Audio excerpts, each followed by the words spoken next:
town of Ravenshade, nestled in the quiet forests of Oregon, had never really changed. The streets still echoed with the same hollow silence at night. The same scent of pine and rain. The town square still had the cracked benches, the blinking street lamp, and the ever-watchful eyes of people who had little to do but gossip.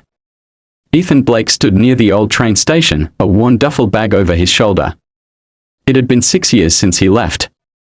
But everything felt suspended in time except him. His jaw was sharper now, his gaze colder, his presence quieter. He wasn't here for memories. He was here because of a message. You should know what happened after you left. No name. No number. But Ethan knew who sent it, Liam Carter, once his best friend. And the most manipulative person he'd ever known. Back in 2019. They were inseparable, Ethan, Liam, Sophie Miller, and Jackson Reed. Childhood friends turned soulmates in chaos. They shared dreams, mistakes, and secrets. All except one. Sophie. Ethan walked through the familiar backstreets of Ravenshade. Past the diner that never shut down. Past the bookstore where they once planned their futures. The house where he grew up was empty now, windows dark, porch overrun with weeds. His parents had moved away after the incident. They couldn't bear the eyes. The questions. They called it an accident. But Ethan never believed that. Jackson hadn't just fallen. Someone pushed him, emotionally, mentally, maybe physically. And that someone was one of them. He reached Liam's old house, now sagging with time and shadows. The rusted gate creaked. The front door was cracked open. Inside, the house smelled of old wood, must, and faded memories. On the mantel, a photo, 4 teenagers. Arms thrown over shoulders, wide grins on their faces. Ethan stared at it. That smile. It wasn't real. Ethan, a voice rasped behind him. He turned. Liam stood at the edge of the hallway, thinner. Haunted. Unshaven. His eyes darted like he hadn't slept in days. You got the message, Liam said, voice low. Ethan didn't move. Why now? Liam walked past him, poured 2 glasses of water, handed him one. Because it's coming back. And you need to know what Sophie did after you left. Ethan's grip tightened. Don't talk about her like that. Liam stepped closer. You always thought I was the selfish one. But Sophie, she was always playing us. A silence settled, cold and deep. Then Liam pulled open a drawer and slid a leather-bound journal across the table. It was Jackson's. He wrote things before it happened. A sudden loud bang echoed from the backyard. Ethan snapped his head around. Liam went pale. It's starting again. Ethan's voice was sharp. What the hell are you talking about? Liam whispered, the secret we buried. Didn't stay buried. Ethan stared at the journal. Its leather cover was cracked, edges worn and pages yellowed by time. He ran a finger over Jackson's name, scrawled in faded ink on the inside cover. It felt surreal, like opening a coffin. You've had this the whole time, he asked. Liam nodded, pacing. I didn't read it at first. I couldn't. But last week, after the phone call, I had to. What phone call? Liam hesitated. It was a blocked number. No voice. Just breathing. But the sound in the background, it was from Crestwood Pier. Ethan's spine tensed. Crestwood Pier was where Jackson had died. At least, officially.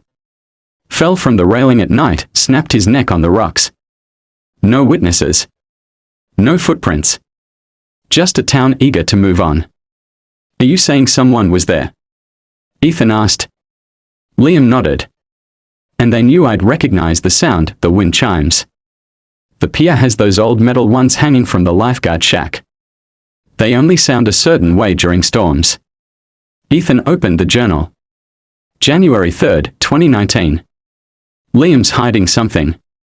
He keeps dodging my questions about Sophie. And Sophie's been acting strange. Like she's scared of something but won't tell me. Ethan's the only one I trust, but even he seems distant lately. January 16th, 2019. Found Liam's messages on Sophie's phone.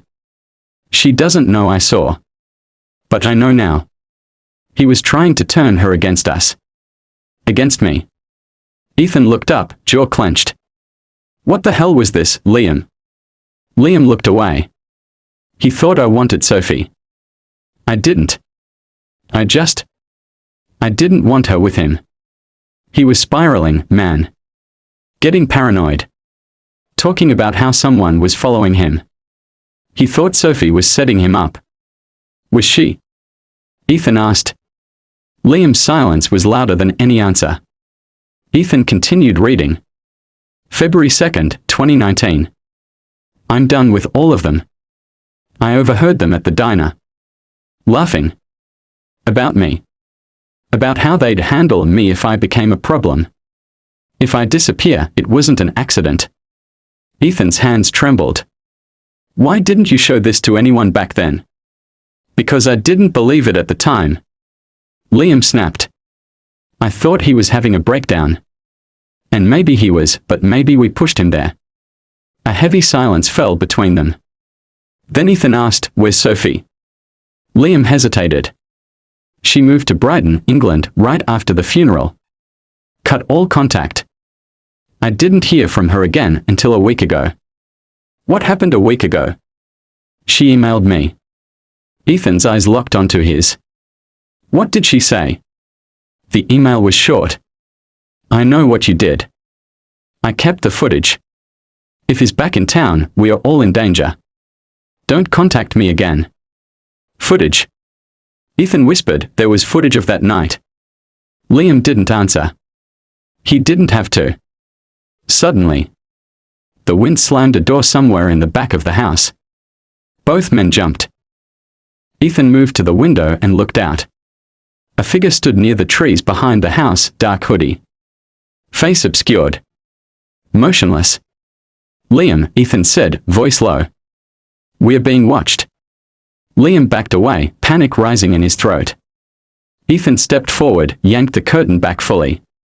But the figure was gone. Ethan stormed out the back door, his boots crunching across the wet grass. The tree line was still swaying gently from the wind. But the figure, whoever it was, had vanished. No footprints. No movement. Nothing but the hum of the forest. Liam stood at the threshold, pale and shaken. You saw it too, right? I'm not losing my mind. Ethan didn't respond. His mind was racing. Why now? Why bring this ghost back after 6 years? They returned inside, locking the doors behind them. Ethan pocketed Jackson's journal. I'm keeping this, he said. And I'm going to Brighton. Liam's eyes widened. To see Sophie? Ethan nodded. She has answers. She always did. If there's footage. If she knows what really happened, she can prove whether. Jackson jumped or was pushed. Liam hesitated. You really think she'll talk to you? She will, Ethan said. She never lied to me. Liam laughed bitterly. That's where you're wrong. Before Ethan could ask what he meant, Liam's phone buzzed on the table. Unknown number. He answered it, putting it on speaker. Nothing. Just the same rhythmic breathing. Then a voice. Distorted, mechanical, whispering. The past never stays buried. Dig too deep, and you'll join him. The line went dead. Ethan and Liam stared at each other. That wasn't Sophie, Liam muttered. Ethan's voice was calm but sharp. Someone's playing a game. Liam paced, trying to think. There's one other person who might know something. Morgan Jacobs. She was Jackson's cousin. They were close, he trusted her more than anyone. She moved away after the funeral too, but I think she's back. I saw her at the gas station last week. Where is she staying? The old field house behind the church. Her uncle left it to her. Ethan grabbed his coat. Then we talked to Morgan tonight. Liam didn't move. Liam. He looked up, haunted. What if we're next? Ethan's answer was cold and steady. Then we stop waiting for the truth to find us and we dig it out ourselves. Later that night, Ravenshade Field House. The wind howled as Ethan and Liam pulled up outside the abandoned-looking building. Only one dim light flickered on the porch. The place was surrounded by fog like the town itself was trying to hide it. Ethan knocked. No answer. He tried again. The door creaked open slowly with a low groan. "Morgan!" Ethan called into the darkness. Silence. Then a soft creaking above them. Footsteps. They stepped inside. Liam whispered, "I don't like this." Ethan ignored him and headed up the stairs. The hallway was narrow, lined with broken picture frames. One door at the end was slightly ajar. Light spilled from it, flickering like candlelight. Ethan pushed the door open slowly. Inside, the room was nearly empty except for a chair facing the window. And someone sitting in it. "Morgan!" No response. Ethan moved closer. "Morgan, it's Ethan Blake. We need to talk about Jackson." Still nothing. He stepped around to face her and froze. It was Morgan. Her eyes were wide open, lips parted. But she wasn't breathing. A tape recorder sat on her lap. Ethan reached down with trembling fingers and pressed play. The distorted voice returned. "You're too late." She knew. "Now you do too." Then static. And beneath the static, barely audible, Jackson's voice. "I didn't jump." Ethan stepped back from Morgan's lifeless body. Cold dread spreading through his chest. The room suddenly felt smaller, suffocating. Liam stood at the door, frozen in shock. "Oh my God," he whispered. "She's dead." Ethan's voice was low, controlled. "We don't call the police." Liam looked at him like he'd lost his mind. "What?" "We can't just." "She died because she knew something. If we report it, we'll be dragged into it. We need to figure out what she knew. That recording, someone wanted us to hear it." Liam ran a hand through his hair, his voice shaking. "You heard it, right? Jackson said it. I didn't jump." That was his voice. Ethan nodded. "Which means Sophie lied. All these years. She knew." He took the tape recorder, then scanned the room. Something about the setup felt off. Too staged. Too intentional. He spotted a torn notebook page on the nightstand. Scrawled in Morgan's handwriting. The footage was real. Sophie tried to delete it, but someone else had a copy. "They are still watching us." Below it, a symbol, an hourglass drawn inside a circle. Rough. Rushed. "What the hell is that?" Liam asked, staring over Ethan's shoulder. "No idea," Ethan said. "But it's not the first time I've seen it." He pulled out Jackson's journal and flipped to the back cover. On the inside flap, the same symbol was drawn, smaller but identical. "This goes deeper than we thought." Back at Liam's house, 2:17 a.m. They didn't sleep. Couldn't. Ethan played the tape again and again. Each time, that chilling whisper, "I didn't jump." They searched online for the symbol but found nothing exact. Cult symbols, secret societies, cryptic iconography, it all blurred together. Whoever used it wasn't working alone. Liam finally broke the silence. "What if this has nothing to do with us? What if Jackson got caught up in something none of us knew about?" Ethan closed the journal. "Then why would Sophie lie? Why would Morgan end up dead the same night I come back?" The only answer was silence. Then Ethan's phone buzzed. Unknown number. A text. "You're next, Ethan." Attached.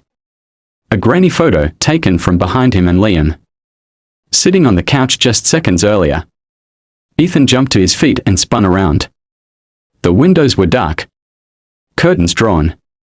"Get up," he said to Liam. "Now." "What's happening?" "We are leaving. We've been watched since I got off the train." They grabbed their jackets and headed toward the door. But Ethan stopped. Taped to the inside of the front door was a Polaroid. A picture of all four of them. Ethan. Liam. Jackson. Sophie. Smiling. Laughing. and someone else standing just behind them in the shadows. A face they didn't recognize. Ethan ripped the Polaroid from the door and held it under the hallway light. The photo was old, likely taken the summer before Jackson's death. But the part that didn't belong was the dark figure in the background. Half obscured by trees. A faint outline of a man. No face. No features. Liam squinted at it. That's not one of us. Ethan shook his head. No. And none of us ever noticed someone behind us in this shot. Who took this photo? Liam's face twisted. I don't remember. I thought Jackson set up his tripod. Then that figure shouldn't be there. They exchanged a look. Ethan tucked the photo into his pocket. We need to get out of here. An hour later, inside Ethan's old garage. They drove across town in silence and parked at Ethan's childhood home, abandoned. But still intact. The garage was dusty and dark, the windows boarded up years ago. It was the only place they could think of where no one would follow. No cameras. No eyes. Inside, Ethan laid out everything they had, Jackson's journal. Morgan's note, the Polaroid. And the tape recorder. We are missing something, he said. Liam nodded slowly. I've been thinking about that night. Ethan looked up. Liam continued. We all showed up at the pier. But not at the same time. You were late. Jackson was already there. I got there just before Sophie. And she was angry. Scared. Said someone had threatened her. You never told me that. I didn't think it mattered. But now maybe it was him. Whoever's in that photo. Ethan pulled out the photo again. This time, he noticed something new. The shadow figure had a patch on his shoulder. Just a blur. But it looked like a bird, wings spread wide. A raven, Ethan whispered. Liam blinked. Like Ravenshade. No. Like the Raven Watch Society. What the hell is that? Ethan hesitated. It's a conspiracy theory. Local legend. People say decades ago. A group of ex-military and intelligence officers ran blackmail operations in towns like this. Gathering secrets. Recording footage. Using symbols to communicate. Jackson used to talk about it, but we thought he was joking. Liam muttered, what if he wasn't? They sat in silence. Then Ethan remembered something. He dug through the journal until he found a torn envelope tucked in the back. Inside was a USB drive. He plugged it into his old laptop. One folder, The Fall. Inside, a single video file. The screen flickered. Grainy, distorted black and white footage of the Crestwood Pier. Ethan leaned in. A timestamp showed. February 9th, 2019, 10:42 p.m. There was Jackson, standing at the edge of the pier. His back to the camera. He was arguing with someone, but the other person was masked. Tall. Hooded. The camera zoomed slightly. The hooded figure stepped forward and shoved him. Jackson didn't fall right away. He caught the rail. Screamed. The figure looked around. Then kicked Jackson's hands. He fell. The screen went black. Liam whispered, that's proof. He was murdered. Ethan nodded. But who was the killer? And who filmed it? Then the laptop screen blinked. A new message popped up, typed remotely. Now you know. But truth has a cost. A second later, the video file vanished. Erased. The screen turned blue. Then black. Ethan slammed the lid shut. Someone was inside the system. Watching them. Tracking them. Ethan paced the garage floor while Liam sat motionless. Staring at the now dead laptop. They erased it, Liam said. It was right there. Proof. And now it's gone. Someone didn't want us seeing that, Ethan muttered. But it's too late. We know what happened. Liam's eyes shifted. Do we? We saw someone kill Jackson, sure.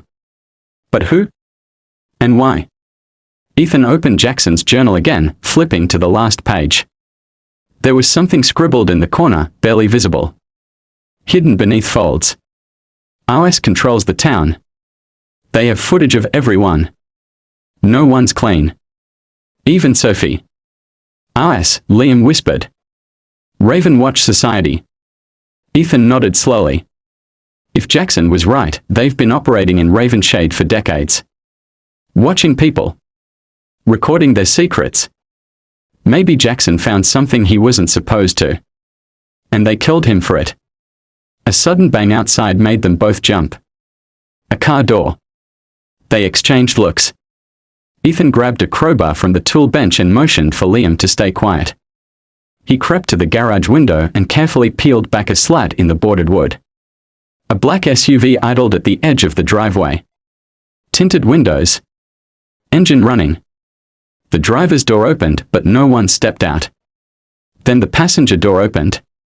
Someone got out, wearing a long coat and a black cap. They didn't approach the garage. They walked slowly to the front of the house. Then paused, looking up at Ethan's old bedroom window. Who is it?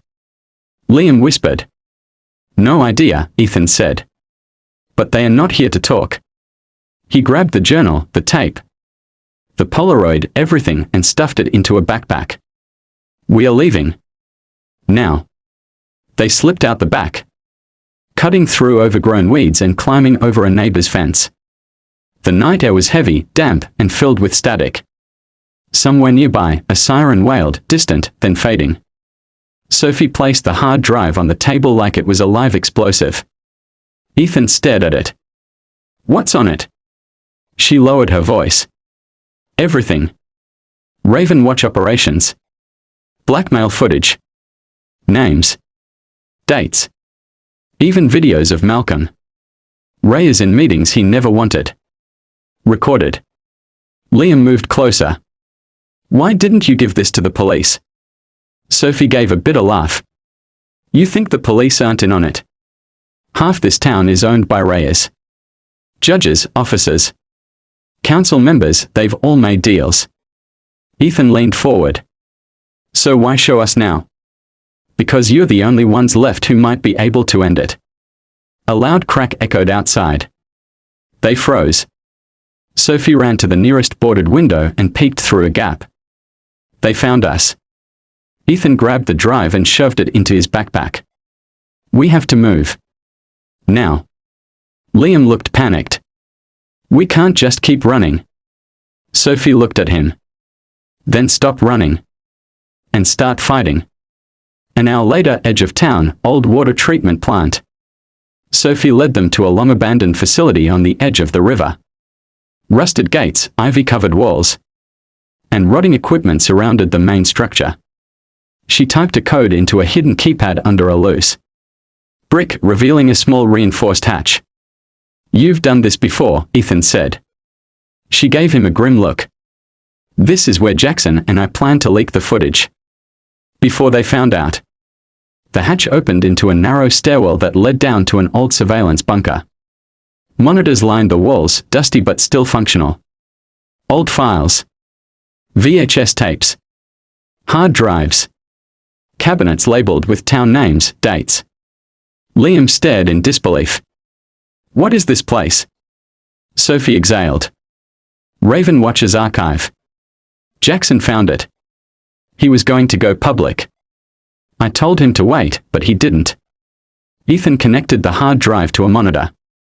A folder auto-launched, Operation Nest. Inside. Video files dated as far back as 1993. Hidden camera footage from bedrooms, offices, school halls. Secret recordings of confessions. Bribes. Threats. Surveillance on almost every major town figure, including Jackson. One video caught Ethan's eye. J_Blake_final.move. He opened it. Jackson's face appeared, pale and exhausted. The timestamp was the day before he died. If you're seeing this, I'm probably dead. They are coming for me. I've uploaded everything to the drive. Reyes has to be exposed. He's silencing everyone who gets close. Sophie's trying to protect me, but I don't know how long she can hold them off. If Ethan finds this, bro, I'm sorry I lied. I didn't want to drag you into it. But someone needs to finish what I started. The screen went dark. Liam swallowed hard. This is enough to bury Reyes for life. Sophie's voice was quiet. If we can get it out, they'll do everything to stop us. That's why I've waited so long. But if you're willing, we leak it all. Tonight. Ethan's fists clenched. Let's burn the whole thing down. Suddenly, a loud screech echoed through the chamber. The monitors began to flicker. One by one, the screens showed a new message. We see you. We warned you. Now you pay. The main monitor turned to live security feed outside the plant. 3 black SUVs were pulling up. Doors opening. Men in tactical gear stepping out. Guns in hand. Sophie whispered, "They found us." Ethan turned to her. "Do you have another exit?" She nodded, already moving. "Follow me." The underground bunker's air turned heavy as the monitor feeds glitched, flashing between static and the advancing figures outside. Sophie yanked open a rusted hatch in the floor. "This way. It leads to the old drainage tunnels under the river. It's our only chance." Ethan slung the backpack over his shoulder, gripping the crowbar tighter. "We are not leaving the drive behind." Liam hesitated, his face pale. "Do you hear that?" Footsteps.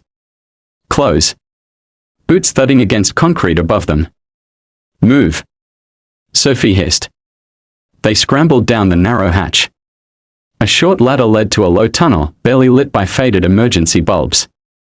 Cold water splashed around their ankles. The sound of the hatch slamming shut above them was followed by distant shouting. "They are in," Liam whispered. Sophie didn't slow. "We need to reach the grate under the west bridge. Once we're out, we run for the new station." Ethan raised a brow. "You still trust the media?" "Not the station," one reporter. "Nora Whitlock. She's clean. She tried to investigate Reyes 5 years ago, but they shut her down. She still wants the truth." The tunnel twisted and turned, every shadow playing tricks on their eyes. Then, bang! The hatch behind them exploded open. "They are in the tunnels!" Someone shouted from behind. Ethan pushed forward. "Run!" Above ground West Briar Bridge, 3:03 a.m. They emerged coughing and soaked, hidden by the night fog rolling off the river. The town was silent, asleep, unaware. Ethan checked his phone. Still no signal. "They are jamming everything." Sophie pointed. "That house. Nora lives 2 blocks north. They took alleyways and backyards, cutting through the silent skeleton of the town that had turned against them. At last, they reached a small duplex. Lights off. Quiet. Ethan knocked hard. Nothing. Again. A porch light flicked on.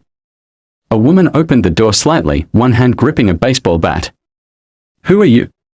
she snapped. Sophie stepped forward. "It's Sophie Lang. I have something that can bring down Malcolm Reyes. Everything." Nora stared at her a moment longer, then opened the door. Inside Nora's house, 3:17 a.m. Nora Whitlock, mid-40s, sharp-eyed, sat in front of her editing station. She plugged in the hard drive and browsed the files, her expression changing with every click. "This is massive," she whispered. "How the hell did you get this?" "Jackson Blake," Ethan said. "He died because of it." Nora looked at Sophie. "I tried to warn him 5 years ago, but he wouldn't listen." She turned to Ethan. "You realize if I publish this, they'll come after me too?" Ethan's voice was steady. "They are already coming. But this is the only way the town gets saved." Nora nodded. "I'll need 10 minutes." She began uploading the files to multiple encrypted servers, news partners, international watchdogs, whistleblower networks. Liam stood at the window, watching the dark street. Suddenly, headlights turned the corner. Black SUV. Nora's upload hit 93%. They are here, Liam said. Ethan grabbed the crowbar again. Sophie reached into her coat, this time pulling out a small handgun. We hold them off. Nora's screen blinked. Upload complete. She smiled. Too late, you bastards.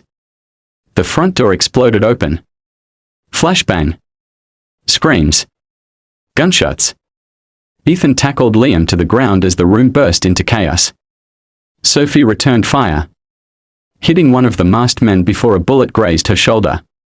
Nora was dragged from her chair, but not before slamming the broadcast button. The footage went live. Screens across the internet lit up with proof, corruption, abuse, confessions. Raven Watch was exposed. 1 week later. The headlines read: Mayor Malcolm Reyes arrested following whistleblower leak. Secret Society Raven Watch linked to multiple deaths, cover-ups. Footage confirms Jackson Blake was murdered. Ethan stood at Jackson's grave. Fresh flowers. Clean headstone.